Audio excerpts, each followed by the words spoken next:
Welcome to Void Realities, a place where the noise of the day dissolves into silence. Here we wander through science like a dream, exploring time, space, and the mysteries of the universe in a voice soft enough to carry you toward rest. If sleep has been distant, let these stories hold you. If your mind keeps spinning, let it slow with each word. Tonight you don't have to chase sleep. You can simply drift and let the vastness of the cosmos become the lullaby of your thoughts. Dreams in the sleeping brain, what science knows. So far drifting into night, the architecture of sleep. You close your eyes and the world slowly softens. Your body sinks, your breath deepens, and unseen rhythms begin to guide you. Science calls these rhythms sleep stages, but you feel them as gentle tides of night. In these patterns lies the secret doorway into dreams. When you lie down at night, the edges of the day blur like watercolor washed with water.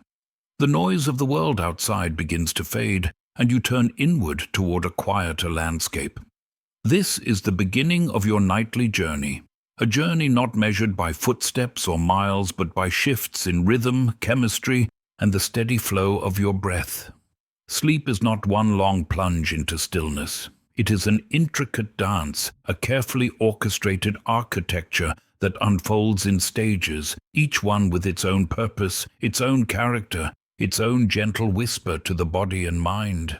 You may think of sleep as simple rest, but in truth it is structured like a grand cycle, repeating again and again through the night.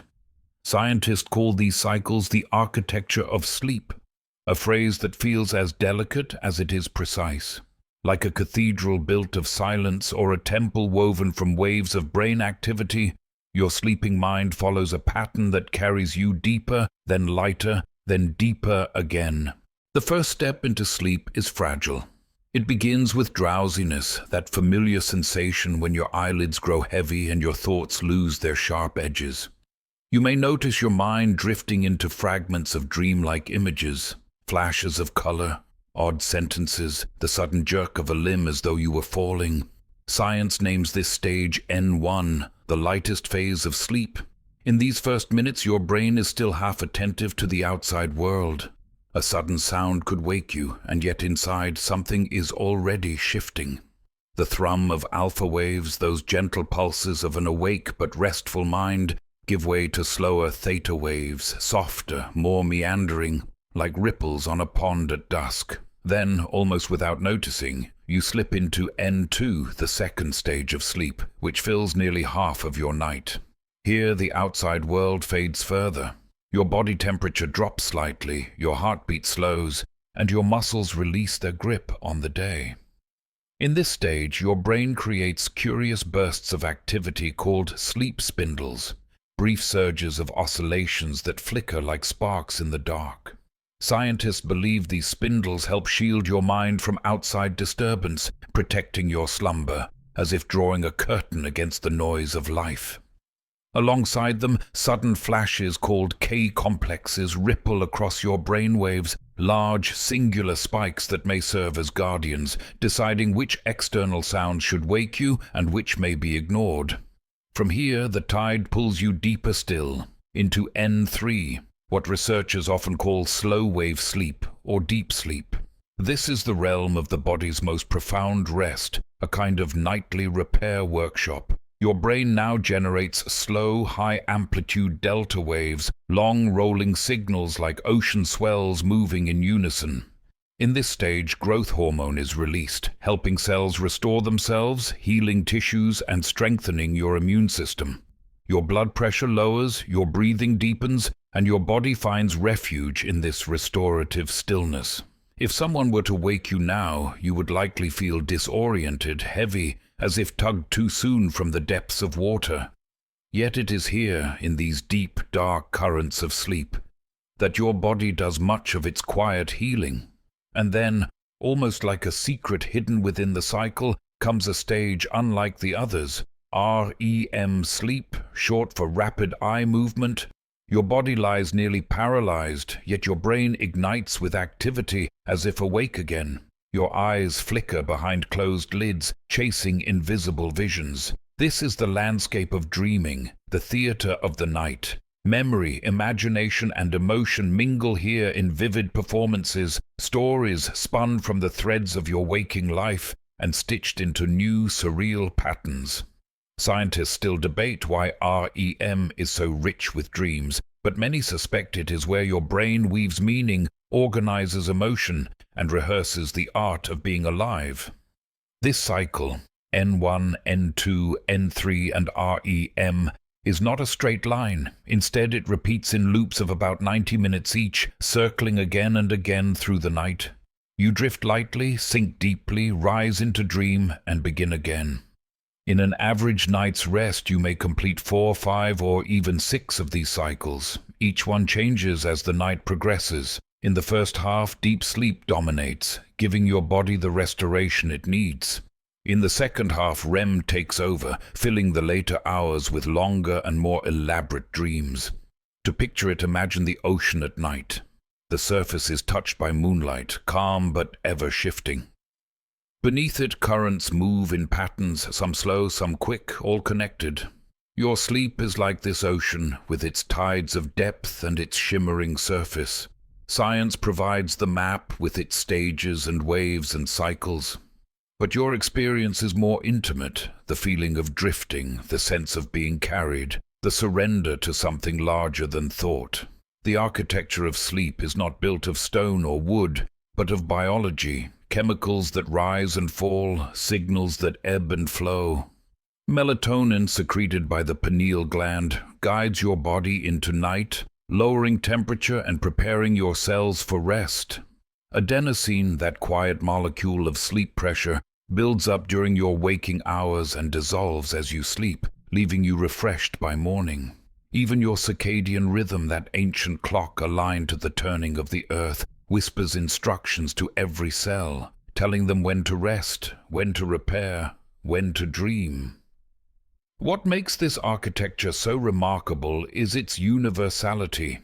Whether you are young or old, whether you live in the bustle of a city or the quiet of a mountain village, your body follows this same architecture each night. It is one of the few places where human lives converge completely, the hidden cathedral of sleep, entered each evening without fanfare, without ceremony, yet shaping every moment of waking life. And though you cannot see it directly, you feel its effect. A good night's sleep leaves you lighter, clearer, more whole. A broken night weighs heavily, clouding thought and dulling feeling. This is why sleep is not simply a luxury, but a foundation. It is not passive, not wasted time, but a deeply active process, an invisible labor your body performs to keep you alive, resilient, and ready to face the light of day. As you drift through these stages, you are not just resting. You are cycling through a hidden ritual, one that every creature with a nervous system shares. Birds, mammals, even some reptiles trace their own patterns of REM and slow-wave sleep. Across the living world, night is not emptiness. It is architecture, choreography, the silent music of survival. When you close your eyes tonight, you might imagine yourself stepping into a vast, unseen structure, one made not of walls or ceilings, but of waves and rhythms. Each stage is a chamber, each cycle a passageway, leading you deeper into the mystery of rest. And somewhere in this unfolding design, you find the threshold of dreaming. For though this chapter has been about structure, about stages and cycles and patterns, you know already that sleep is more than mechanics. Beneath the science lies experience, the drifting, the dissolving, the slipping into other worlds. And so, as you listen to your own body soften and yield tonight, you may begin to sense that the architecture of sleep is only the beginning of the story. For in this cathedral of night, there is music. Your brain does not fall silent. It plays, it hums, it pulses in quiet symphonies. And as you drift deeper into this architecture, you enter the next mystery, the midnight orchestra of the brain, where sleep itself begins to sing. The brain's midnight orchestra inside your head, billions of neurons hum like instruments. Some quiet, others awaken, shifting in harmony with the cycles of sleep. Slow waves rise like ocean swells, then quick bursts flicker like fireflies. This silent concert sets the stage for imagination to bloom. When you drift into the depths of night, your brain does not grow still. It does not collapse into silence like a house with its lights turned off. Instead, it transforms. If the architecture of sleep is a cathedral, then within it music begins to rise. A soft, intricate symphony plays behind your closed eyes. Each neuron becomes an instrument, each connection a note, each wave of activity a phrase in an unfolding composition.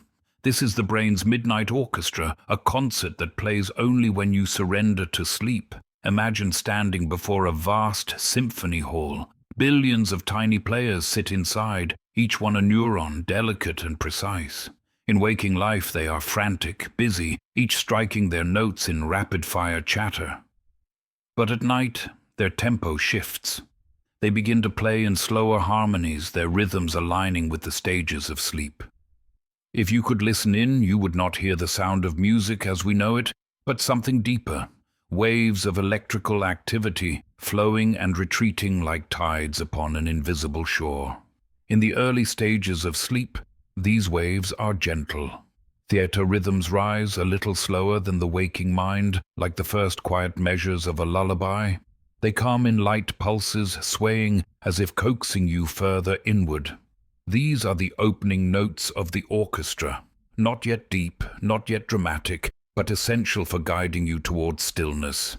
Then, as you move deeper, the orchestra shifts. In and to sleep, the stage lights change and bursts of activity sparkle across the brain like sudden flares of violin strings. These are the sleep spindles, sharp, rhythmic bursts that flare for a second or two, then vanish. They repeat, unpredictable yet patterned, as though the orchestra plays tiny trills to shield your mind from interruption. Alongside them the K-complexes strike, singular dramatic notes, resonant like the deep boom of a drum in the distance. Together spindles and K-complexes weave a protective layer, ensuring that the outside world cannot easily break into your slumber. The orchestra deepens its tone as you enter N3 sleep, also known as slow-wave sleep. Here the music grows slow, heavy, and powerful. Neurons fire together in synchrony, sending great rolling waves of activity sweeping across the brain. These delta waves are long, deliberate, as if the orchestra has shifted from a lively melody to a slow, ancient chant. This is not music for entertainment, but for healing, the sound of repair. Your brain, your body, your heart all rest in these long, deep notes, like stones settling into place. In this phase, your midnight orchestra plays the music of restoration. And then, as if the conductor suddenly changes tempo, the orchestra shifts again. In REM sleep, rapid eye movement begins, and the score becomes dazzling, chaotic, alive with energy. Neurons fire almost as they do in waking life, fast and erratic, yet somehow still bound within the dream. The orchestra plays wildly here, a surreal improvisational piece filled with sudden bursts, crescendos, and quiet interludes. It is during this act that dreams come alive, painted by the brain's heightened activity, set against the stillness of your paralyzed body. To an outside observer, your brain during REM is nearly indistinguishable from wakefulness. Electroencephalogram readings, which capture the orchestra's electrical notes, show patterns that look alive, vibrant, electric. Yet the music is inward, not outward. Instead of orchestrating thought and action, the brain turns its concert inward, weaving dreams out of memory, sensation, and emotion. This midnight orchestra does not play for beauty alone. Each section of the symphony has its purpose.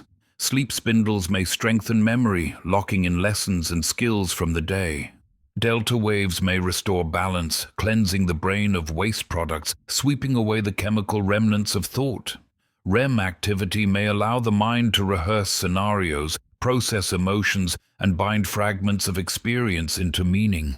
Like any great piece of music, each movement serves the whole, carrying you from the fragile overture of sleep into the profound depths of night, then into the brilliance of dreaming.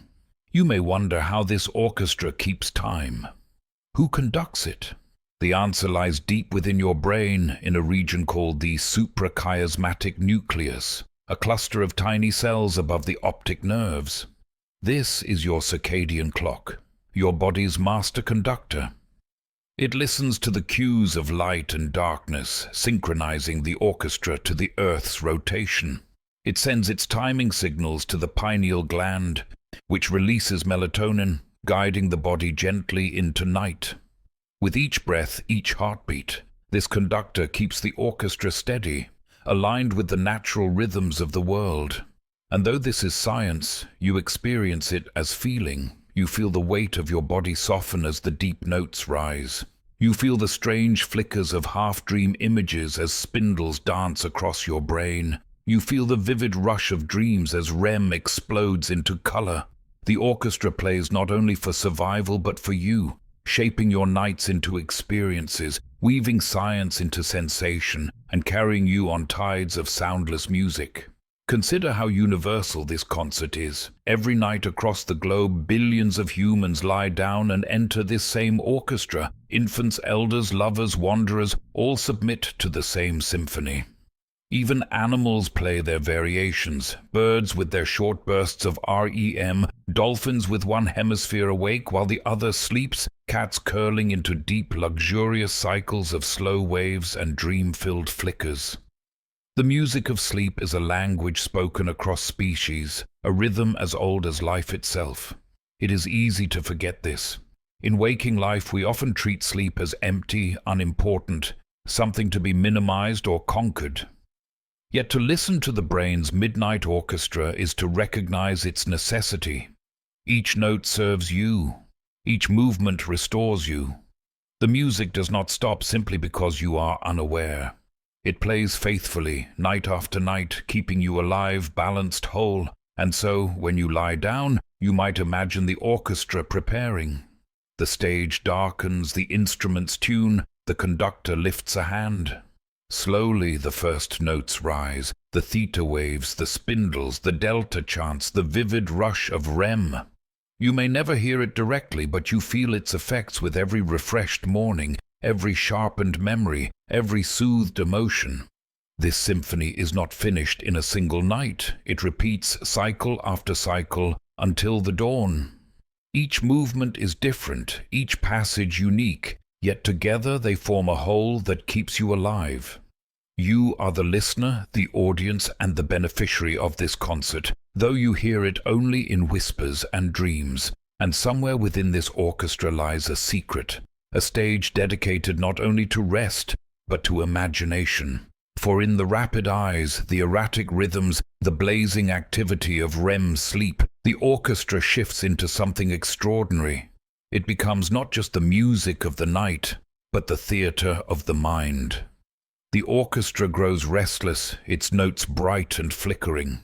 Your body lies still, yet your mind begins to paint. This is where the concert becomes a performance, the theater of dreams, where the music of sleep turns into stories. REM, the theater of dreams. Your body lies still, but your eyes dart beneath closed lids. Here the stage of the mind glows, painting vivid illusions. Scientists call it REM, but to you it feels like a private cinema, a place where memory, emotion, and story weave together in fragile threads. In the stillness of night, when your body rests in silence, your brain bursts into life. Deep within the cycles of sleep, a stage is prepared.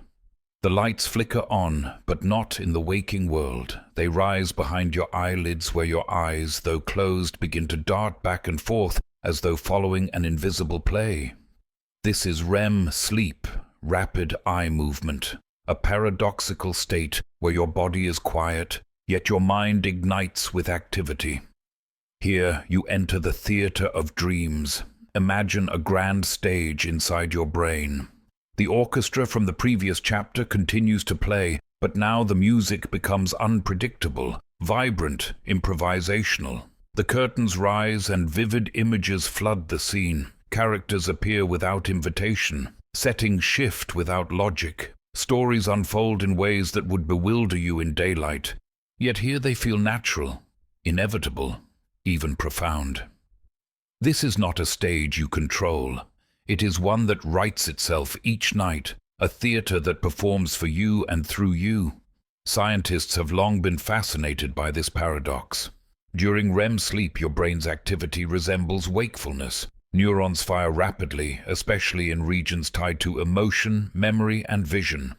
The limbic system, home to feelings like fear and desire, glows with intensity. The occipital lobe, where images are processed, sparks with activity, even though your eyes see nothing of the outside world. The prefrontal cortex, however, the seat of logic and restraint, grows quieter.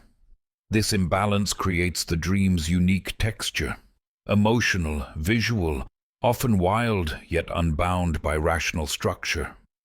And though your brain roars with activity, your body remains still. Muscles are held in near paralysis, a protective silence imposed by the brainstem. Without this paralysis, you might act out your dreams, running, fighting, or leaping while you sleep. Instead, you lie safely in bed, eyes darting, breath shifting, heart racing slightly faster, while your inner theater plays on. In this theater, your memories serve as actors. Fragments of your day wander onto the stage, sometimes recognizable, sometimes disguised. A conversation replays, but in another language. A familiar face appears, but their role has shifted.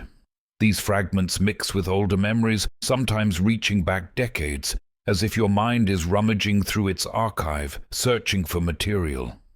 It is here that the brain seems to rehearse, reshape, and reimagine experience.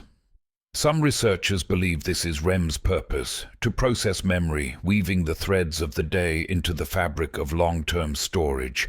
Others suggest it is emotional regulation, a chance for the mind to rehearse responses, to cool the fires of fear, to reframe grief or stress in gentler patterns. Still others see dreams as evolution's training ground, a safe simulation in which to practice survival without real consequence. Whatever the function, the theater of REM is essential. Those deprived of REM often grow anxious, moody, and cognitively impaired, as though missing the nightly play leaves the mind unrefreshed. To experience a dream is to stand at the crossroads of science and poetry. You may float through impossible landscapes, fly over oceans, or converse with someone long gone. The brain does not simply replay life, it composes with it, transforming ordinary memories into symbolic narratives. A hallway may become a river. A door may open onto a childhood home. A stranger may speak words your waking mind did not know it carried. This is the artistry of REM, taking the raw material of memory and sculpting it into moving, surreal performance. Consider how dreams feel while you are inside them. They carry an emotional weight far stronger than their waking sense would suggest. A small detail, a misplaced key, a sudden glance may feel charged with immense significance. This emotional saturation reflects the heightened activity of the amygdala and other emotional centers. Dreams magnify feeling not to confuse you, but to let you experience those feelings in a different light, one that waking life does not always allow. And then there is the strangeness of time. In REM, hours may pass in moments, or a brief span of sleep may feel like a vast journey. Scientists suspect that dreams compress and expand time because the brain's internal clock ticks differently here, freed from the steady pace of the outside world. The theater is not bound to minutes or hours. It is bound to narrative, to rhythm, to the way your mind chooses to unfold its story. Even the scenery of dreams carries its own wonder. Unlike waking perception, where the senses rely on input from the world, dreams generate their own landscapes. The visual cortex conjures light where none enters the eye. The auditory system creates voices and music where no sound exists. Smells, textures, even tastes may arise entirely within, built from memory and imagination. The theater of REM is not a passive replay, but an active creation, a simulation that feels real enough to stir emotion, even though it vanishes with the morning light. This is why dreams linger. You may wake with a heart still racing from a nightmare, or with a sense of peace from a dream of flying. The theater's performances reach into your body, changing your breathing, your heartbeat, your chemistry. Though they are illusions, they touch you as though they were real. Yet for all its mystery, the REM stage is fragile. It lengthens with each cycle of sleep, growing from a few minutes early in the night to nearly an hour in the morning. If you cut your night short, you cut away much of this theater, and so dreams are often sacrificed to alarm clocks, to schedules, to the rush of waking life. But when given the space, REM offers you a private cinema, a nightly gift of imagination, a stage upon which your inner life plays freely. Perhaps this is why so many cultures throughout history have treated dreams as messages, visions, or divine encounters. Though science frames them as neural activity, the experience is undeniably profound. To live a dream is to be moved, surprised, unsettled, inspired, as though the theater of REM is not only a tool of the brain, but a whisper of the soul. And while much remains unknown, why certain dreams repeat, why some are vivid while others fade, the truth is that REM sleep is indispensable. It is the only time your brain paints with such wild strokes, the only time your inner world becomes so tangible, so alive. Tonight, when you close your eyes and surrender to sleep, know that somewhere within the cycles, this theater awaits. The curtains will rise, the orchestra will swell, and though you may not remember every act, your mind will be shaped by the performance nonetheless. For dreams are not just stories you watch. They are processes that sculpt you invisibly, night after night. They soften edges of memory, balance the weight of emotion, and rehearse the art of survival. This is why the theater of dreams has endured for as long as humans have walked the earth, not as entertainment, but as necessity. And so you drift, knowing that soon, in the hidden space of REM, your private stage will come alive once more. But when the curtain falls, questions remain. Why do we dream at all? What purpose does this nightly theater serve? The search for answers leads us onward, into the mystery of why we dream. Why we dream. Theories of the night.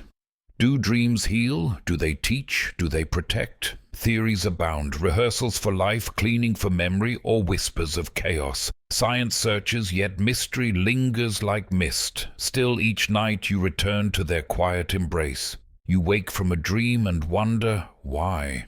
Why did your mind stage such vivid, strange performances while your body lay still in darkness? Some dreams comfort you, others unsettle you, and some vanish the instant you open your eyes. Yet every night, whether you recall them or not, your brain dreams. It spends hours weaving images, feelings, and stories out of silence. Why would evolution shape such a phenomenon, if not for purpose? Science has asked this question for centuries. Across time, cultures have given their own answers, dreams as messages from gods, as visions of the future, as journeys of the soul. Today, science searches for explanations rooted in biology, psychology, and evolution, yet no single theory holds all the truth. Instead, we are left with possibilities, like stars scattered across the sky, each glimmering with insight.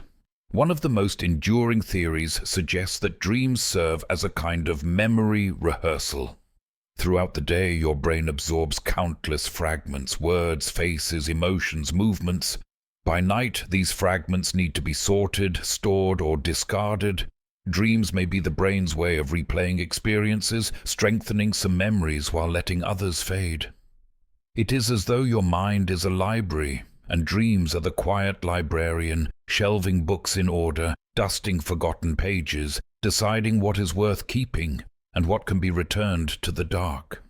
Another theory proposes that dreams act as emotional processing. The theater of REM, with its heightened activity in emotional regions, may help you navigate feelings too raw or complex for waking life. A heartbreak, a fear, an unresolved conflict. In dreams, these emotions can be replayed, reframed, or softened. It is rehearsal not for facts, but for feelings.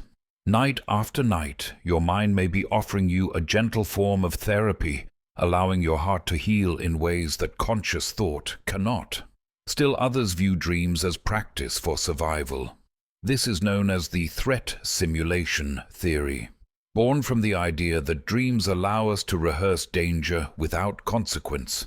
In this view, your ancient ancestors may have dreamt of predators, hunts, or battles, a safe stage to sharpen instincts and prepare for reality. Even today, your nightmares may serve as echoes of this function, running through scenarios of fear so that your waking self is better prepared. It is uncomfortable, yes, but perhaps protective. There is also the idea of creativity and problem-solving. Some of history's great discoveries were born in dreams. The structure of benzene, the melody of symphonies, the inspiration for inventions. Dreams may provide a playground where the rigid rules of waking thought dissolve, allowing unexpected connections to form. Your dreaming brain is not bound by logic. It leaps, it fuses, it imagines. In this free-form space, solutions may emerge that daylight could not uncover. Yet not all theories paint dreams as purposeful. Some scientists argue that they are byproducts of the brain's housekeeping. During sleep, neural circuits fire, memories are consolidated, chemicals are cleared. Dreams in this view may simply be the side effect, the flickering lights of machinery at work. Just as a computer makes faint hums when running processes, your brain may generate the stories of dreams while performing its nightly maintenance. They may not be messages, nor rehearsals, nor symbols, only the echoes of deeper activity. This idea leads to another perspective: dreams as noise. According to the activation synthesis model, dreams arise when random signals fire in the brain during REM, and the mind, ever hungry for meaning, stitches them into stories.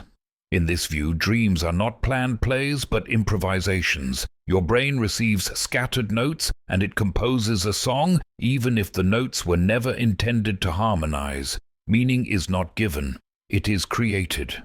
And yet, even if dreams are random, your experience of them is not. You feel them, they move you, they shape your mood upon waking. The brain may craft stories from chaos, but those stories still touch you, still leave imprints. Perhaps purpose is not in their origin, but in their effect. Consider too that perhaps no single theory is enough. Dreams may serve many purposes at once: to sort memory, to soothe emotion, to practice survival, to spark creativity, to echo random signals. Like the overlapping instruments of the Midnight Orchestra, each theory may capture one part of the symphony, but not the whole. The truth may be all of these, or something yet undiscovered. What is certain is this: dreams are universal. Every culture has wondered about them. Every human, since the beginning of time, has carried them. Whether we call them divine messages or random noise, they remain a shared experience of being alive. They remind us that even in sleep, even in stillness, the mind continues to move, to search, to create. Think of your own dreams. Perhaps you recall one that frightened you, another that delighted you, one that lingered for years as a mystery. Each is a piece of your inner life, a reflection of your mind's hidden workings. Whether purposeful or not, they are part of your story, part of the nightly rhythm that sustains you. And so, the question, why do we dream, may not have a final answer. But perhaps it is enough to know that we do. Each night your brain opens the theater, raises the curtain, and invites you to witness. The performance may confuse you, inspire you, or vanish in the morning light, but it happens nonetheless. It is a reminder that you are more than your waking thoughts, more than your daily roles. You are also a dreamer, a being who creates worlds in the quiet of night. As you drift into your next cycle, you may let go of the need to know exactly why. Instead, you may surrender to the fact that dreaming is part of being human, mysterious, essential, unavoidable. Like the stars whose light travels silently across the night sky, dreams shine even if their meaning remains hidden. And yet, whatever their purpose, dreams touch something deeper: memory itself. They sort, they prune, they reshape, leaving you changed by morning. To follow the mystery further, we step into the garden of memory, where dreams act as gentle gardeners of the mind. Memory's gentle gardener dreams move through memory like a hand brushing leaves. Some moments are stored, some are pruned, some reshaped in strange colors. In this tending of your mind's garden, you awaken subtly changed. Science suggests dreams help you remember and forget. Memory is not a perfect recording. It is a living garden, always growing, always changing, always in need of care. And each night while you sleep, dreams move quietly through this garden like a gentle gardener with soft hands tending to the rose of your experiences. Some are watered and nurtured, growing strong. Others are pruned, their leaves falling away into the soil of forgetting. Still others are replanted, reshaped into new arrangements, surprising and strange. By morning your garden has changed.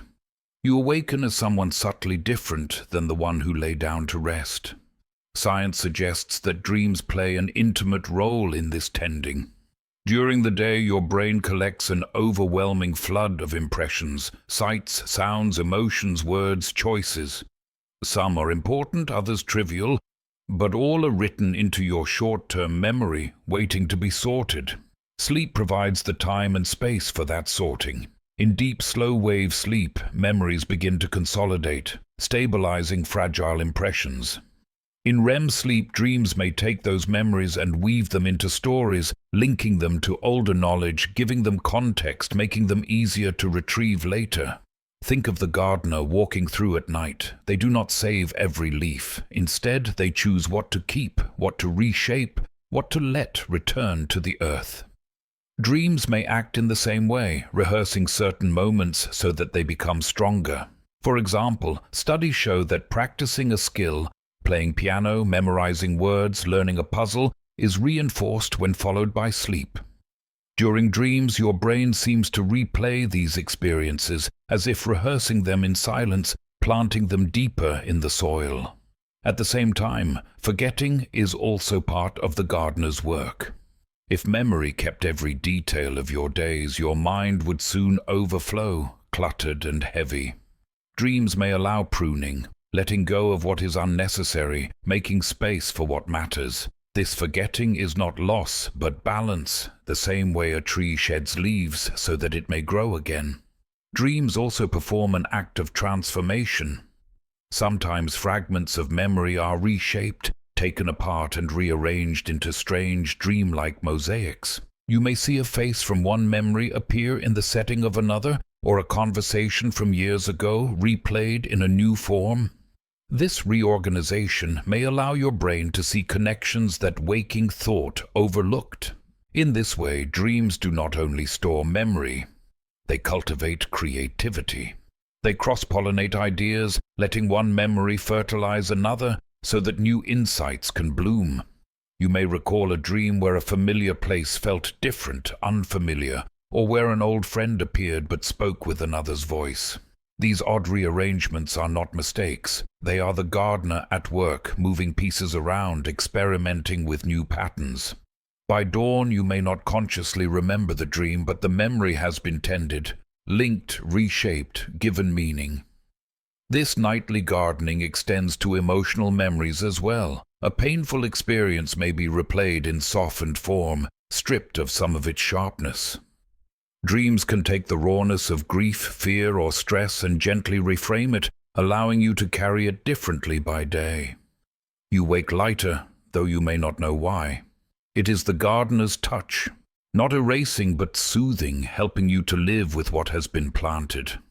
Remarkably, this process happens whether or not you recall your dreams. Even those who rarely remember dreaming still experience these benefits. The gardener works quietly, not seeking recognition. Forgetting the dream does not mean forgetting the work, but the gardener can be disturbed. Poor sleep, stress, or disruption of REM can leave memories tangled, emotions unprocessed, learning incomplete. You may feel foggy, irritable, unable to concentrate. The garden, untended, begins to grow wild with weeds. This is why sleep is not optional but essential, not just for rest, but for the care of your very self. Consider how different you feel after a good night's sleep. Memories come more easily, emotions feel steadier, Creativity flows more freely. This is the sign of a well-tended garden. The work was invisible, but the results are clear. Night after night, the gardener shapes you so that you may step into the day renewed. And so, when you close your eyes, you are not simply pausing life. You are handing yourself over to this tender process, a pruning, a planting, a reshaping of who you are. You wake not the same as when you slept. In small ways you have been changed, refined, tended. But memory is not the only thing tended in the night. Dreams also touch your heart, softening sharp edges, carrying old sorrows, magnifying joy. To see this, we must step into another garden, the garden of emotion, where dreams become healers of the soul. Emotion in the night, dreams and the heart. Your sleeping brain is not cold logic, it burns with feeling. Dreams let you rehearse grief, taste joy, and face old fears in softer light. Emotions echo through dreams, not to torment, but to soothe. In this way, your heart rests and rewrites itself. When you dream, you do not only remember, you feel. The theater of dreams is not lit by logic alone. It glows with emotion. In fact, emotion often takes center stage, stronger than the plot's settings or characters themselves. Think of the dreams you recall most vividly. Were they logical? Often not. But they carried feelings, terror, longing, joy, sadness, so powerful that they lingered long after the images faded. This is no accident. Science shows that when you dream, the emotional centers of your brain are lit like lanterns in the dark. During REM sleep, when dreams are most vivid, your amygdala, the brain's alarm bell, hums with activity. So does the hippocampus, where memory and feeling intertwine, and the anterior cingulate cortex, which helps you regulate and interpret emotion. Meanwhile, the logical prefrontal cortex grows quiet. The result, your dreams are deeply emotional, often surreal, and almost always meaningful to your heart, even if their details slip through your fingers by morning. In waking life, emotions sometimes overwhelm you. Grief feels raw, anxiety sharp, anger unyielding. But in dreams, the edges are softened. The situations may be strange, but the feelings are familiar, replayed in ways that allow you to revisit them without the full weight of waking reality. Dreams are not always kind. Nightmares can shake you awake, but even nightmares may serve a purpose. They expose you to fear in a safer space, giving your brain practice in facing it. This process may be the mind's way of helping you heal. Imagine carrying the burden of loss. In waking hours, the grief feels unbearable, too immediate to face. But in sleep, the theater of dreams may bring you into contact with the lost one. A conversation, a gesture, a presence. You may wake in tears, but those tears are part of healing. Studies show that dreaming of grief can help ease the intensity of mourning over time, as if the night provides a place where your heart can rehearse acceptance at its own pace. Joy, too, is rehearsed in dreams. You may relive a moment of laughter or invent a happiness that has not yet happened. The brain's emotional circuits replay not only what hurts, but also what uplifts, strengthening those feelings and letting them echo into waking life. Dreams allow you to feel more fully, as though your emotional life is watered and tended like the memory's garden. One of the most striking roles of dreaming may be fear regulation.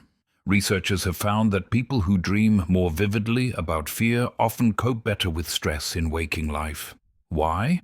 Because in dreams, the amygdala can sound its alarms without real danger. You run, you fall, you confront. Your body reacts, your heart races, your breath quickens, yet you remain safe in bed. By morning, the fear has been rehearsed, its power diluted. Dreams may provide you with resilience, preparing you for life's sharp edges. This emotional rehearsal is not random. It is sculpted by your daily life. The experiences that move you most deeply, whether they are joyful, painful, or uncertain, often return in your dreams.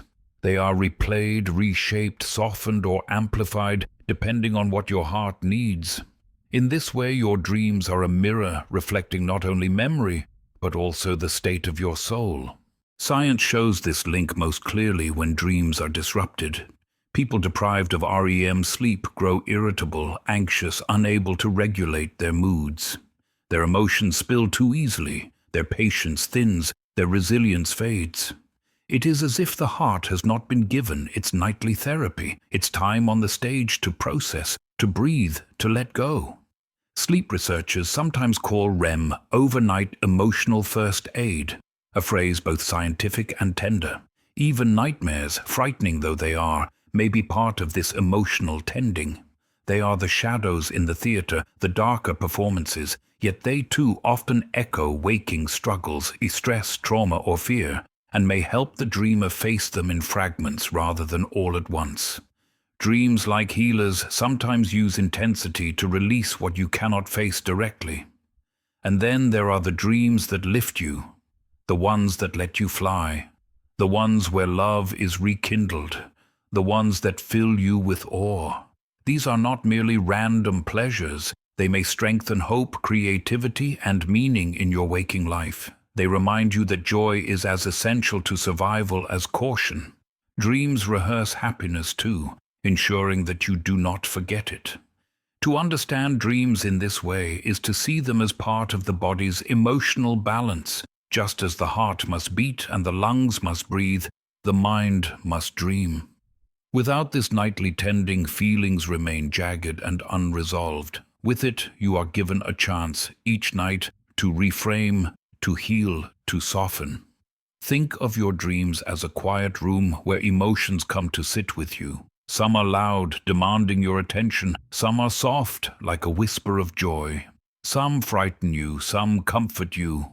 All a part of the process. By morning you may not remember their exact faces, but you feel their work. A lighter heart, a steadier mood, a mind more at ease. Dreams are not there to torment you, though sometimes they hurt. They are there to guide you, to show you what you carry inside, to help you release or embrace it. They are therapists, teachers, companions, walking beside you through the unlit corridors of the night. And so, as you close your eyes tonight, you might imagine dreams as healers, tending not only your memory, but also your heart. They do not erase what you feel, but they give it space, reshape it, and help you carry it differently when dawn arrives. Yet not all emotions are soothed so gently. Sometimes dreams sharpen fear instead of softening it, and shadows rise stronger than comfort. These are the nightmares, the darker side of dreaming, waiting in the next chapter. When dreams disturb, nightmares and shadows. Not all dreams are gentle. Some stir with fear, chasing you into waking. Science finds these shadows mirror your stress, your deepest alarms, yet even nightmares serve a rehearsal, a release, a language of survival. Through them, your mind whispers its strongest warnings. Dreams are not always soft and luminous. Some arrive like storms. They jolt you awake, heart pounding, breath quick, the images still sharp and frightening. These are the nightmares, shadows within the theater of dreams, darker performances that haunt the night. Though they may feel cruel, science suggests they are not without purpose. Even nightmares may serve you, whispering truths about fear, survival, and the hidden corners of the mind. Nightmares often mirror your waking life. Stress, anxiety, trauma, or illness can all seed their plots. If you are burdened by worry, your dreams may amplify it, weaving stories that play out your deepest concerns. Soldiers returning from battle often dream of combat. Those grieving may dream of loss. Even the everyday stress of work, relationships, or uncertainty can echo as unsettling visions. The brain does not hide from these feelings at night. It reveals them, sometimes too vividly. Scientists studying nightmares find that the amygdala, the brain's emotional alarm center, is especially active during these dreams. In REM sleep, when logic quiets and emotion intensifies, the amygdala sounds its warnings more freely. The dream becomes a rehearsal for danger, a stage where fear can be practiced without real consequence. This is known as the threat simulation theory. Nightmares may prepare you for life's perils by letting you face them in safety. Consider a child who dreams of being chased by a monster. Though the monster is imaginary, the feelings of fear, running, hiding, confronting, these are rehearsals.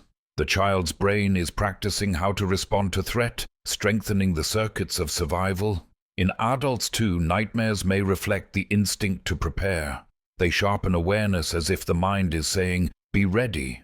This is how danger feels." Nightmares may also serve as a release valve for emotion. During the day, fears and stresses are often suppressed, pushed aside so you can function. At night, the theater is freer, unguarded. Nightmares bring those suppressed feelings to the surface, allowing them to be experienced and perhaps softened. To dream of grief, loss, or fear is painful, but it may also be part of how your brain helps you carry them, piece by piece. And yet, some nightmares linger too strongly, becoming recurring or overwhelming. These are often linked to trauma. In post-traumatic stress disorder, PTSD, the brain replays the traumatic event in sleep again and again, as though stuck on a loop. For those who suffer this, the rehearsal does not heal. It reopens the wound nightly. Here, the shadow side of dreaming reveals itself fully. The mechanism meant to protect can sometimes turn against the dreamer. But even in trauma, researchers have found ways to gently reshape nightmares. Imagery rehearsal therapy, for example, invites people to rewrite their nightmares while awake, changing the script, altering the ending, giving themselves more power. Over time, the brain learns to soften the nightmare in sleep as well. This shows us something profound, that dreams, though often beyond conscious control, can sometimes be influenced, reshaped, healed. Still, not all nightmares need fixing. Many serve their purpose quietly. You may wake unsettled, but the fear was rehearsed, released, expressed. The nightmare did its work. It showed you something you carry inside, something your waking self may not want to see. It may not feel like comfort, but it is information. Dreams, even dark ones, are a language your brain speaks to itself. Culturally, nightmares have long carried meaning. Ancient peoples often treated them as omens, warnings, or messages from gods. Today we may not frame them so mystically, but the instinct remains, to search for meaning, to ask, why did I dream this? The answer may not always be clear, but the question itself is valuable. It draws your attention inward to the fears you carry, the anxieties you may need to face. Nightmares are also deeply human. Everyone has them, from children to elders. They remind us that vulnerability is part of life, that even in sleep we cannot completely escape fear. But they also remind us that fear can be faced and survived. Each time you wake from a nightmare, your body calms, your heart slows, and you realize the danger was not real. In this way, nightmares may strengthen you, teaching your nervous system to return to safety after alarm. Think of nightmares then, not as intruders, but as storm clouds in your inner weather. They pass, sometimes suddenly, sometimes lingering. They are not the whole of the night, only a part, and like storms, they can clear the air, leaving you lighter afterward, even if shaken. Of course, not every nightmare feels purposeful. Some are random, fragments of chaos stitched into fear. Some wake you in confusion more than clarity. But even these carry the imprint of the brain's midnight orchestra, a performance shaped by emotion, memory, and biology. Whether meaningful or not, they are reminders of the depth and complexity of your inner life. To soften the fear of nightmares, you might shift how you view them. Instead of seeing them as punishments, you might see them as messages, rehearsals, or simply echoes. They are not enemies. They are part of the night's work, part of the tending of your mind and heart. And so when shadows rise in your dreams, you may remember the nightmare is a story, not a reality. It is your brain speaking in the language of images and emotions, trying to prepare you, to release you, or simply to reflect what lies beneath. It may be unsettling, but it is also deeply human. By morning, the storm fades, the images blur, the fear softens. What remains is not always the nightmare itself, but the resilience you carry forward, shaped in part by the night. And yet, even in fear, dreams connect us. For across cultures and centuries, People have shared their visions, their symbols, their shadows. To see this larger pattern, we turn to the stories humanity has told about dreams, the shared illusions of meaning and myth that bind us together. Shared illusions, culture, meaning, and symbols. Across time, humans sought meaning in dreams. Symbols of birds, rivers, or fire crossed cultures like echoes of one mind. Though science warns against overreading, the stories still soothe. Dreams remain both personal and universal, like starlight on water. Dreams are not only private experiences. For as long as humans have slept beneath the stars, we have tried to share, interpret, and make meaning of the visions that arrive at night. The dream may rise in solitude, but it rarely stays there. In the morning, people speak of it, write of it, weave it into myth. Dreams become part of culture, carrying symbols and stories that bind us together. Imagine ancient people gathered around a fire. One tells of a dream of birds circling overhead, another of rivers flooding, another of a shadowed figure offering advice. These dreams were not dismissed as random flickers of the brain. They were treated as messages from gods, ancestors, or the universe itself. Across cultures, dreams became sacred texts, a shared language for mysteries that could not be explained by daylight. In Mesopotamia, clay tablets recorded dreams and their meanings, offering guides for interpreting them. To dream of water might signify abundance or danger. To dream of animals might hint at strength or weakness. In ancient Egypt, dreams were seen as direct lines to the divine, and temples called sleeping sanctuaries were built where people could rest and receive sacred visions. In Greece, Aristotle wrote of dreams as reflections of bodily health, while others saw them as prophecies. Across the world, the impulse was the same, to search for meaning, to decode the dream's imagery as though it were a script written in symbols. Birds, rivers, fire, journeys. These motifs appeared again and again in cultures separated by oceans and centuries. The recurrence of symbols hints at something universal in the way the human mind dreams, shaped by common fears and desires, shared biology, and the deep archetypes of life itself. Psychology later picked up this thread. Sigmund Freud, in the late 19th century, described dreams as the royal road to the unconscious, interpreting them as expressions of repressed desires.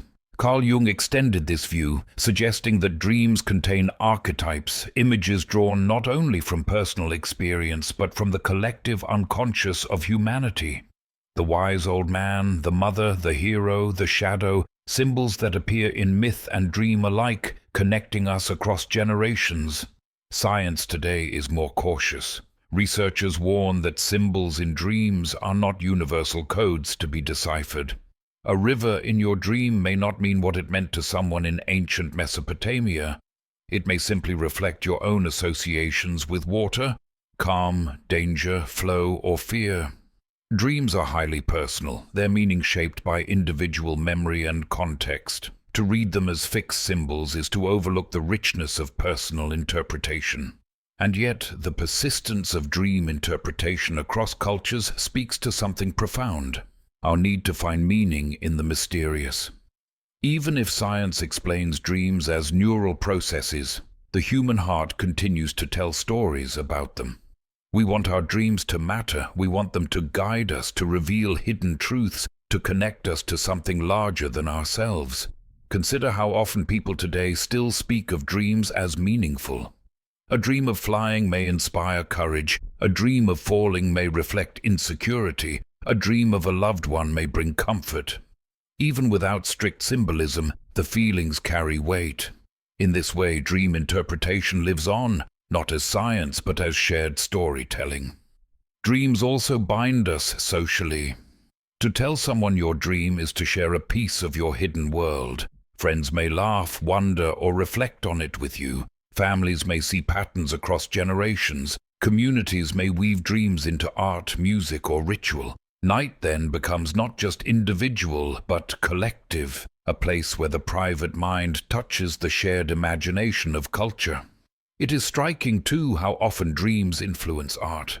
From Homer's epics to surrealist paintings, from folk songs to novels, dreams have poured into creative expression. They offer a raw source of imagery, a direct line to the unconscious. Artists and storytellers have long drawn from this well, shaping their own dreams into works that resonate with others. In this sense, the theatre of REM becomes a theatre for humanity itself, its visions echoing outward into culture. Even science, cautious as it is, admits that dreams reveal emotional truth. A dream's literal images may not carry universal meaning, but its emotional tone often mirrors the dreamer's state. Dreams of being chased may reflect stress. Dreams of flying may reflect freedom or longing. The symbols are not fixed, but the emotions are real, deeply felt, and often shared. So perhaps dreams are both personal and universal. The images belong to you, shaped by your life, your memories, your associations. But the themes, love, fear, loss, hope, belong to all of us. In this way, dreams are like starlight on water. Each reflection is unique, rippling with your own movement, but the light itself is shared, shining from the same sky. By morning, most dreams fade, slipping from memory like mist. Yet the cultural impulse to preserve them remains. From clay tablets to modern dream journals, from sacred rituals to therapy sessions, humanity has sought to capture the fleeting. In doing so, we weave our private illusions into a shared fabric of meaning. Perhaps that is their greatest gift, not in prophecy or code, but in connection. Dreams remind us that we are part of a story larger than ourselves. They link the individual mind to the collective imagination, turning solitary visions into shared symbols and fleeting feelings into culture. And yet, within this shared dream world, there is a rare experience, moments when you realize this is a dream. Lucidity arises, fragile and luminous, blurring the boundary between sleeping and waking. The edge of lucidity. Sometimes you awaken inside your dream, aware yet still adrift. Lucid dreaming blurs waking and sleeping, science and magic. Here choice returns. You may fly, explore, or simply rest in wonder.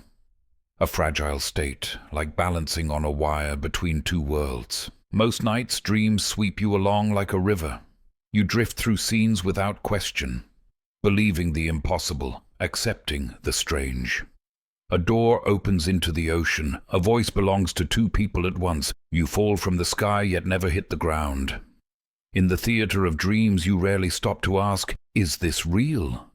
And yet, sometimes a flicker of awareness arises. A detail feels off. The wrong number of fingers on your hand. A clock that refuses to tick. A familiar place arranged impossibly. In that flicker, something stirs. You realize with sudden clarity, this is a dream. This is the edge of lucidity. A threshold where waking awareness enters the dream, yet the dream continues. You do not wake, but you also do not remain fully lost in the performance. You are both audience and actor, drifting yet directing, aware yet dreaming. It is a fragile balance, like standing on a wire stretched between two worlds. For centuries, lucid dreams were treated as mystical. Ancient texts from Tibet describe dream yoga, practices where monks sought awareness within dreams as part of spiritual training. Indigenous traditions spoke of dreams as realms to be entered with intention, where one could seek guidance or healing. In the West, lucid dreaming was often dismissed as fantasy until modern science began to verify it. In the 1970s and 80s, researchers like Keith Hearn and Stephen LaBerge designed experiments to test lucidity. The challenge was simple. How could a dreamer prove they knew they were dreaming? The answer lay in the eyes. During REM sleep, the body is paralyzed, but the eyes still move. Lucid dreamers were trained to perform deliberate eye movement patterns, left, right, once they realized they were dreaming. Sure enough, these signals appeared on EEG machines, confirming that the dreamer was indeed aware inside the dream. Science had caught lucidity in action. What makes lucid dreaming remarkable is the return of choice. In ordinary dreams, you are carried by the current. In lucidity, you may decide to fly, to explore, to speak, to ask questions. The dream becomes a sandbox where imagination is not only witnessed but steered. Some use it for adventure, soaring across skies, diving into oceans, walking through fire unburned. Others use it for creativity, composing music, painting landscapes, solving problems. Still others use it for healing, facing fears, embracing grief, finding peace in reunion with lost loved ones. And yet, lucidity is delicate. Awareness can easily tip you awake. A surge of excitement, the thrill of realizing you are dreaming, often breaks the state. Experienced lucid dreamers learn to stay calm, to let the dream continue without clutching it too tightly. They describe grounding themselves by rubbing their hands together in the dream, or by focusing on textures and details to stabilize the scene. Too much control and the dream collapses. Too little and lucidity fades. The art lies in balance, guiding without grasping. Neurologically, lucid dreaming is fascinating. Brain scans show that while the prefrontal cortex is usually quiet in REM, it sparks back to life during lucidity. Logic, self-awareness, and critical thinking return, yet the dream world continues around them. In essence, lucid dreaming is a hybrid state. Part REM, part wake, both systems active at once. It is as if your brain is holding two realities together, allowing you to inhabit both. This balance may explain why lucidity feels so extraordinary. You know you are dreaming, but the dream feels real, vivid, immersive, sensory. You may taste, touch, hear, and see with astonishing clarity. Some describe it as more real than waking, as though the senses are unfiltered, intensified. To stand in a lucid dream is to realize the vast creative power of the mind, unbound by the limits of physics, yet felt as though it were flesh and stone. Lucid dreaming also raises profound questions. If you can be aware inside a dream, directing it, what does that say about consciousness itself? Is dreaming a form of alternate reality your mind creates nightly? Is lucidity a glimpse of the flexibility of awareness, proof that the boundaries between states are more porous than we think? Scientists debate these questions still, but for the dreamer, the experience alone is enough. Awe, wonder, freedom. Of course, not all lucid dreams are joyous. Awareness may also sharpen nightmares. To know you are dreaming while chased by terror can be unsettling. Yet even here, lucidity can be powerful. You may turn to face the pursuer, realizing it cannot harm you. You may transform the monster, change the script, or simply breathe into the fear until it softens. Many trauma survivors have found healing in lucid dreaming, rewriting nightmares into safer endings, reclaiming power within the dream. Lucidity, then, is not only play but practice, a rehearsal ground for courage, creativity, and emotional growth. It is not guaranteed, not easily commanded, but when it comes, it offers a glimpse into the possibilities of the mind.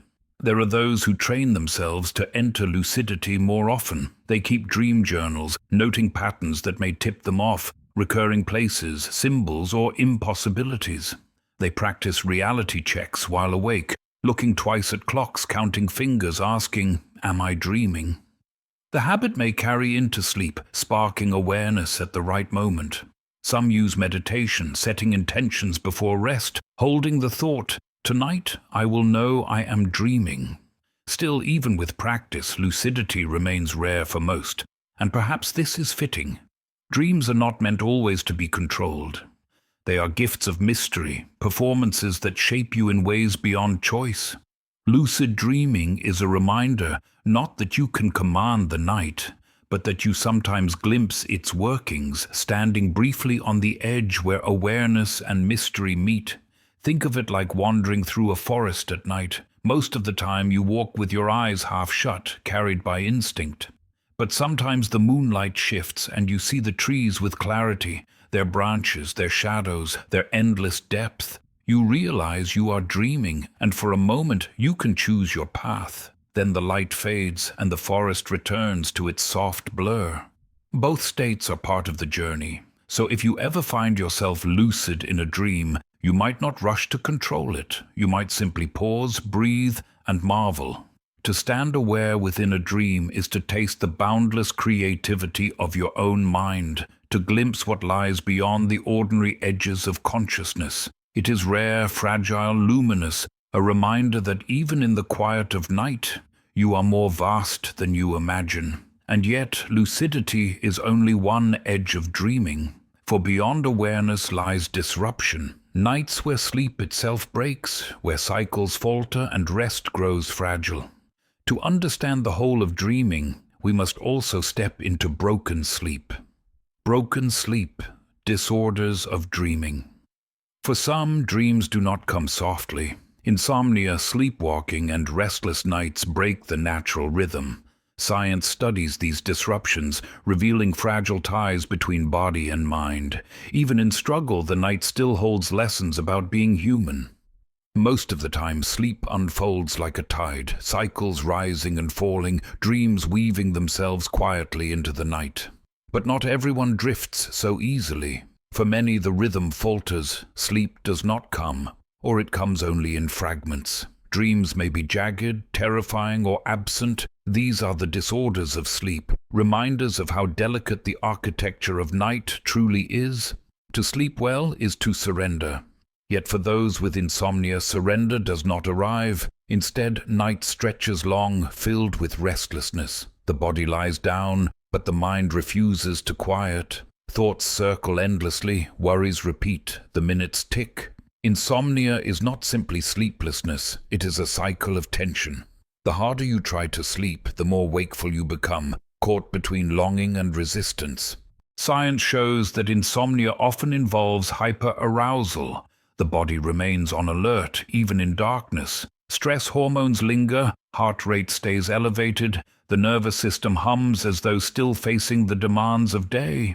The orchestra of sleep cannot begin its music because the conductor has not lowered the baton. Over time, this broken rhythm shapes mood, memory, even health, leaving those who suffer weary, anxious, and searching for rest. Then there is sleepwalking, a disorder where the boundaries between deep sleep and wakefulness blur. During slow-wave sleep, when the body should be still, some people rise. They walk, move, sometimes speak, their eyes open yet vacant. They navigate rooms or streets as though awake, yet they remain trapped in the twilight of unconsciousness. In the morning, they often recall nothing. Science sees this as an incomplete transition, the brain caught halfway, part awake, part still sunk in delta waves. To watch a sleepwalker is to glimpse the fragility of our nightly descent, how thin the veil can be between awareness and dream. Another disorder, night terrors, strikes especially in children. Unlike nightmares which arise in REM, night terrors erupt from deep sleep. The sleeper may suddenly scream, thrash, cry out in fear, eyes wide yet unseeing. Attempts to comfort them often fail. They are unreachable, caught in an intense surge of the nervous system. By morning, they usually remember nothing, though the experience unsettles those who witnessed it. Night terrors remind us that even in the deepest sleep, the brain and body may erupt with primal fear, unbidden and inexplicable. In REM sleep too, disorders appear. Normally the body is paralyzed during dreaming, a safeguard against acting out the vivid movements of the dream. But in REM sleep behavior disorder, this paralysis fails. The sleeper may thrash, punch, kick, or leap, enacting their dreams physically. For some, this is dangerous, both to themselves and to partners who share the bed. Scientists believe this disorder arises from disruptions in the brainstem, the region that normally sends the command to still the body in REM. Interestingly, it has also been linked to the early stages of neurological diseases like Parkinson's, suggesting that the orchestra of sleep is deeply tied to the health of the whole brain. Other disruptions are quieter but no less profound. Sleep apnea, for example, interrupts breathing during the night, sometimes hundreds of times. Each pause jolts the body awake briefly, breaking the continuity of cycles. Dreams are fragmented, deep sleep diminished. The sleeper may not remember the interruptions, but they feel them in the morning. fatigue, fog, headaches, a sense that the night offered no true rest. Apnea shows us that even the simplest rhythm, breathing, is essential for dreaming to unfold. And then there are disorders of timing, where the circadian rhythm itself drifts out of sync. For those with delayed sleep phase syndrome, the body insists on staying awake long into the night, resisting sleep until dawn. For shift workers, sleep is often broken by unnatural schedules, forcing the body to rest against its natural clock. In these cases, dreams are not absent, but the cycles are shortened, misplaced, leaving the dreamer disoriented, as though their inner night no longer matches the outer one. Science has devoted decades to studying these disorders, seeking to understand why the architecture of sleep sometimes collapses. The answers are complex. Genetics, stress, trauma, environment, and health all play roles. But beneath the complexity lies a simple truth. Sleep is fragile. It is not guaranteed, not automatic, but a delicate process requiring balance between body, mind, and environment. And yet, even broken sleep teaches us. Insomnia reveals how tightly the mind can cling to control and how much rest depends on surrender. Sleepwalking shows us the thin boundary between states of consciousness. Night terrors remind us of the primal roots of fear, still present in the depths of our brains. REM behavior disorder reveals how vital paralysis is to protect the dreaming body. Sleep apnea reminds us that each breath is part of the symphony. In this way, disorders of sleep illuminate the very mystery of dreaming itself. They show us what happens when the system falters, when the balance breaks. They reveal how essential each stage is, how memory, emotion, health, and survival depend on the uninterrupted flow of cycles. For those who suffer, the night can feel like an adversary, unpredictable and exhausting. But treatment is possible. Science has developed ways to help: cognitive behavioral therapy for insomnia, breathing machines for apnea, medication for REM behavior disorder, reassurance and safety for children with night terrors. These interventions, though technical, echo the same principle: restoring rhythm, helping the orchestra of the brain find its music again. If your nights are broken, you are not alone. Sleep disorders are widespread, affecting millions. To speak of them is to realize how many share the struggle, how deeply human it is to wrestle with the night. And though the struggle is real, the body's drive for sleep is strong. Even fractured, it seeks healing. Even disrupted, the dream tries to return. So if your dreams come jagged, restless, or absent, you may think of it this way: the night is still working. The gardener may stumble, the orchestra may falter, but the effort continues. Sleep does not abandon you. It waits, it tries, it seeks to restore itself. And when sleep finally returns, when its cycles flow again, you feel the gentleness of dreams dissolving into morning. For even the broken night leads back to the same mystery, the fragile, fleeting moment of awakening. Awakening, the gentle dissolve of dreams. The dream fades, the brain's symphony quiets, and morning light arrives. You forget most of what passed, yet feel its imprint lingering. Science cannot yet capture this dissolving, this soft unthreading. But you rise carrying fragments of night, silent gifts into the day. Morning comes not all at once, but as a dissolve. You lie somewhere between sleep and waking, the edges of dreams still clinging, the warmth of night still holding you. A moment ago you may have been flying, or speaking to someone long gone, or wandering through impossible landscapes.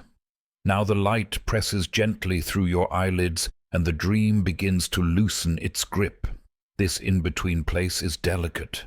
You are not fully awake, not fully asleep. Science calls it hypnopompia, the state of emerging from sleep. Just as hypnagogia marks the descent into slumber, hypnopompia marks the ascent out of it. It is here that dreams most often dissolve, breaking into fragments, slipping through your memory like water through fingers. Why are dreams so hard to hold?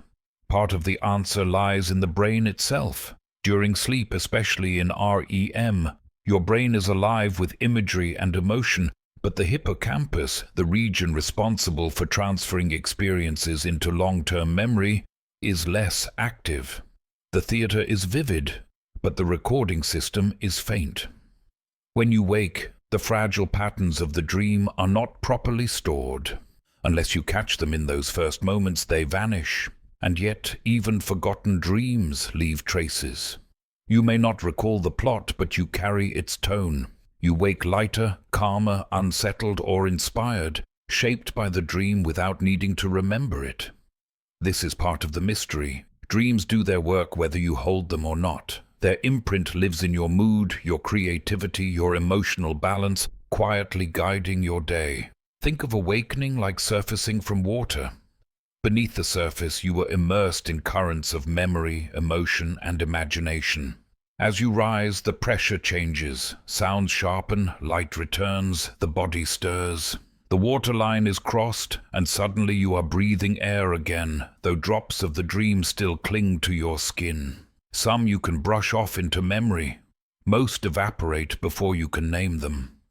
There are moments, however, when the dissolve is slower. You may lie still after waking, eyes closed, and the dream lingers half present. Some people train themselves to remain in this state, holding on to dreams by writing them down immediately upon waking.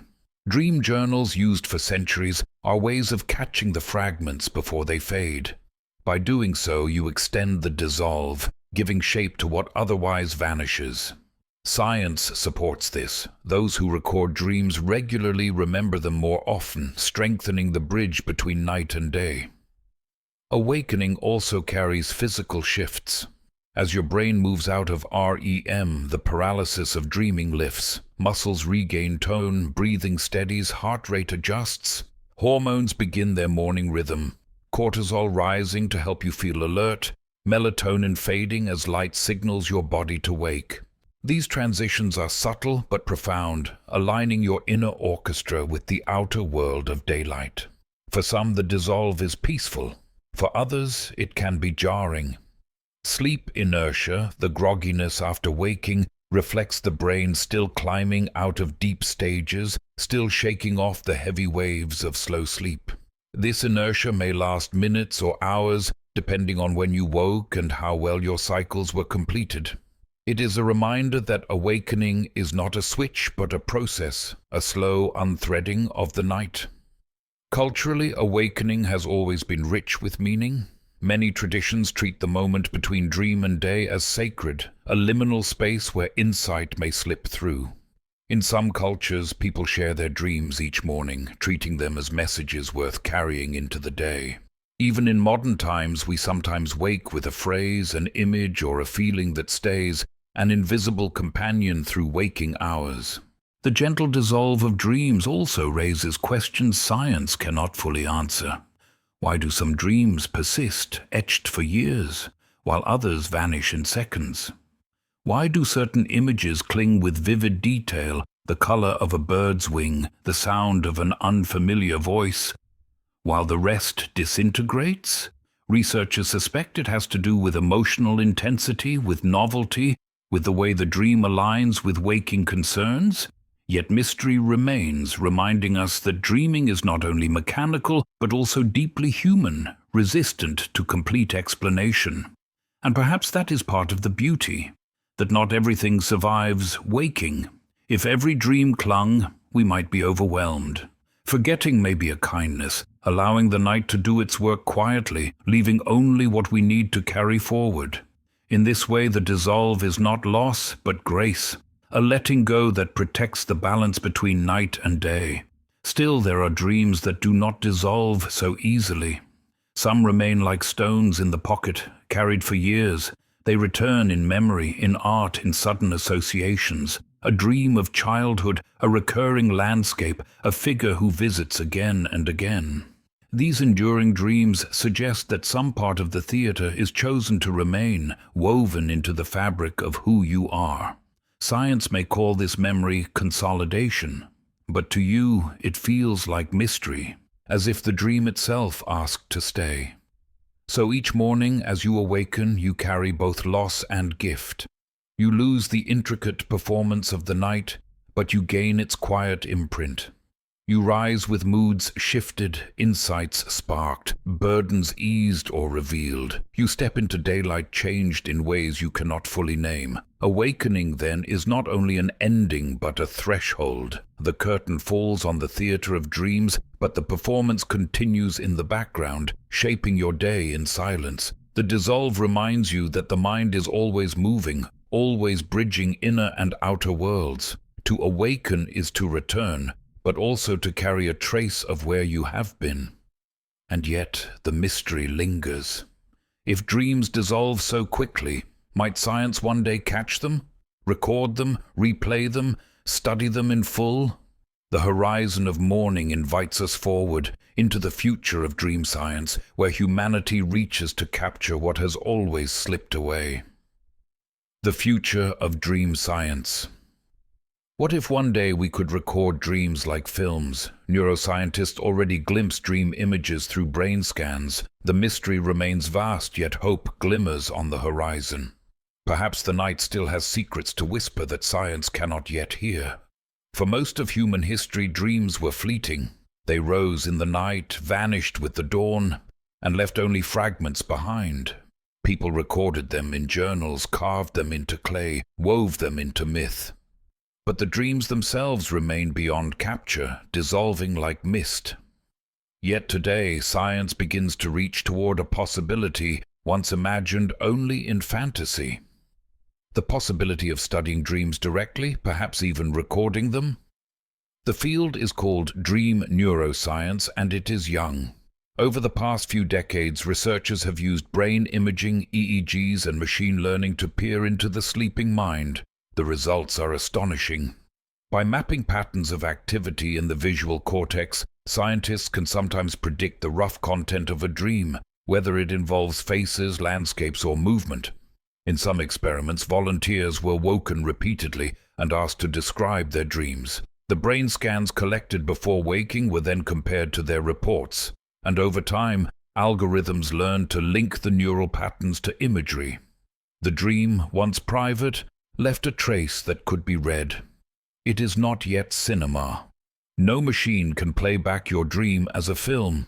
The reconstructions are blurry, abstract, more like sketches than moving pictures, but they represent a beginning. For the first time in history, science has found a way to glimpse the hidden theater, to capture faint echoes of its scenes. The implications are vast. Imagine a world where dreams could be recorded and studied in detail. Artists might draw inspiration from their own dreamscapes. Therapists could explore trauma with patients by examining recurring imagery. Neuroscientists might unravel the functions of REM and memory consolidation with greater clarity. The private theater could become a shared archive. And yet, questions of ethics rise alongside the science. Dreams are among the most intimate experiences we have. They carry desires, fears, memories, and images we may not even know we hold. If technology one day allowed us to decode dreams fully, who should have access? Would we want others to see what unfolds in our inner night? The prospect is both exciting and unsettling, a reminder that the future of dream science must be guided with care. Beyond decoding, researchers also explore dream manipulation. Already experiments show that external stimuli, sounds, lights, scents, can sometimes influence dream content. A sound played softly during sleep may weave itself into the dream's story. A flashing light may spark lucidity, reminding the dreamer they are dreaming. Some scientists imagine therapies where trauma could be gently reframed during dreams, where fear could be softened without the weight of waking confrontation. This is not only speculation. In recent studies, people with recurring nightmares have been trained to become lucid within them, altering the dream's script. Some report that the nightmares fade over time, replaced by more neutral or positive endings. In another experiment, a simple sound cue paired with safety during waking life was played again during REM. Those who heard it while dreaming reported softer, less distressing nightmares. It is as though science is learning to plant seeds inside the theater, guiding its performance toward healing. Still, much remains unknown. why some dreams repeat, why some are vivid for life, while others vanish instantly, why emotions run so strongly. These remain mysteries. But science continues to ask, to probe, to listen. Each study reveals a little more of the architecture, a little more of the orchestra, a little more of the theater. There is also the question of consciousness itself. Lucid dreaming, with its strange blend of wakefulness and REM, fascinates researchers. It suggests that awareness is not bound to waking alone, but can exist in altered states, fluid and flexible. What then is consciousness? If you can be aware within a dream, aware of being aware, does that not expand the very definition of mind? Some see lucid dreaming as a natural laboratory for studying awareness, one where the rules of reality are bent, yet the experience remains vivid and coherent. As technology advances, some envision devices that could help induce lucidity reliably or guide dream content toward creativity, problem-solving, or emotional healing. Others imagine neural prosthetics that might interact with the dreaming brain, bridging waking intention and sleeping experience. What feels like science fiction today may become possible tomorrow. But perhaps the future of dream science is not only in technology, but also in understanding. Each discovery reframes dreams not as random illusions, but as essential functions of life. Memory consolidation, emotional regulation, creativity, survival rehearsal. As we learn more, the mystery does not vanish, it deepens, revealing the extraordinary work the brain performs each night. And yet, even with science, some part of dreaming may remain beyond capture. Perhaps dreams resist full translation, just as music cannot be reduced entirely to notes on a page. The dream's power lies not only in its images, but in how it feels, surreal, emotional, alive. No machine may ever capture that inner texture. Dreams in this way may always remain partly sacred, partly ineffable, a reminder that not everything about being human can be measured. So we stand at a horizon, behind us centuries of myth and meaning, before us decades of unfolding discovery. The theater of dreams, once thought untouchable, begins to reveal its backstage. Yet the curtain never lifts fully. The mystery endures. When you close your eyes tonight, you carry both the ancient and the modern, the timeless act of dreaming, and the knowledge that science is slowly learning to listen. Perhaps one day someone will watch their dream replayed on a screen. Perhaps one day we will use dreams to heal wounds more directly, to teach, to connect. But for now, you dream as humans always have, privately, mysteriously, beautifully. And so the night continues, as it always has. The orchestra plays, the theater opens, the garden attends, the shadows rise, the symbols weave, the heart heals. Science listens, catching fragments, building maps, reaching toward the horizon. But dreams still belong first to you. Fragile, fleeting, radiant, gifts of the sleeping brain.